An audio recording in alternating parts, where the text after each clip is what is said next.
Hapo nyuma ndio walipofia, tuseme, kaburi la wamisionari wa Benediktini waliouawa hapa, Brother Benedict, Sister Martha na Brother Petrus. Lakini pia waliuawa watoto yatima 7 baada ya ule uvamizi wa mwaka 1889. Wajerumani wale wazungu waliobaki walirudi Ujerumani, na baada ya miaka michache walirudi tena Tanzania. Hawakupenda kuja kukaa huko porini, wakaamua kujenga St. Joseph ili kikitokea cha kutokea waingie baharini kwa njia ya maji, wakimbie zao waende.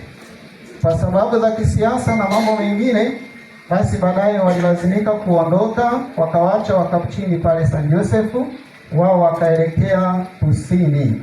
Miaka 10 baadaye ndio wakasoma misa ya kwanza katika abasia ya Peramiho, na abasia ya Peramiho wakaweka kituo chao kikuu, ambapo lengo la kwanza lilikuwa ni hapa Pugu, lakini basi kwa sababu ya uvamizi wa Abushiri hawakuweza kufanya hivyo, wakaenda kujenga abasia ya Peramiho.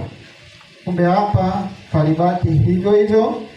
Na baadaye Mwadhama Polycarp Kardinali Pengo alipokuwa rekta, alikuwa anakuja kusali hapa mara nyingi kama alivuviwa hivi, na baadaye alipoteuliwa kuwa askofu kwenda jimbo la Nachingwea na baadaye Tunduru Masasi, na baadaye akarudi tena hapa wapi, Dar es Salaam kama askofu mkuu.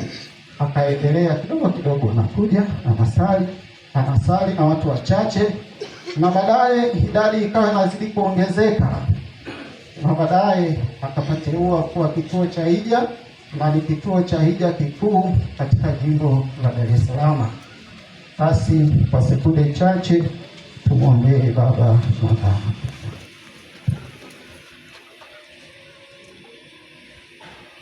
Raha ya milele umpe Bwana, na mwanga milele umwangazie, apumzike kwa amani. Amina. Basi na yeye amelala katika kanisa hili. Ndani ya kanisa hili kuna kaburi lake, lakini kabla yake alitufuata wa Benediktini, akasema sisi tunaungana na hawa ndugu kiimani, ninyi mnaungana nao kiimani na kwa damu, kwa sababu ni wa Benediktini wenzenu. Kwa hiyo akaomba turudi tuje tuendeshe hiki kituo cha hija, na tukarudi, na ndio maana tupo. Na kwa sababu na yeye alikuwa na muunganiko wa karibu na hawa ndugu hapa, akasema sitaki kulala sehemu nyingine yoyote, lakini nitalala kwenye kanisa hili la kwanza katika jimbo kuu la Dar es Salaam. Basi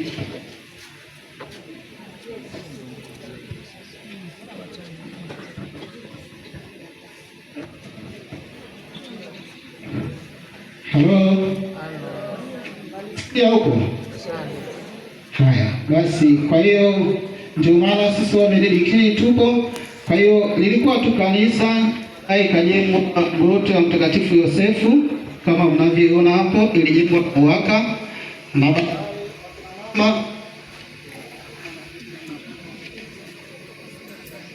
akina mama nao wakubaki nyuma, wakaomba na wenyewe wajenge Groto la Mama Bikira Maria. Kwa unaona pana msalaba hapa na familia takatifu imekamilika. Hapa pana kanisa na kichwa cha kanisa ni nani? Ni Yesu Kristo mwenyewe. Halafu pana Mama Bikira Maria hapo na baba mlishi wa Yesu. Kwa wanapokuja mahujaji tunawafundisha nafasi ya Yesu Kristo katika ukombozi, nafasi ya Mama Bikira Maria, na kina mama mumfuate Mama Bikira Maria, lakini akina baba wamfuate Mtakatifu Yosefu, na sisi sote tuishi maisha ya familia takatifu. Basi karibuni, mengine mengi tutaongea baadaye.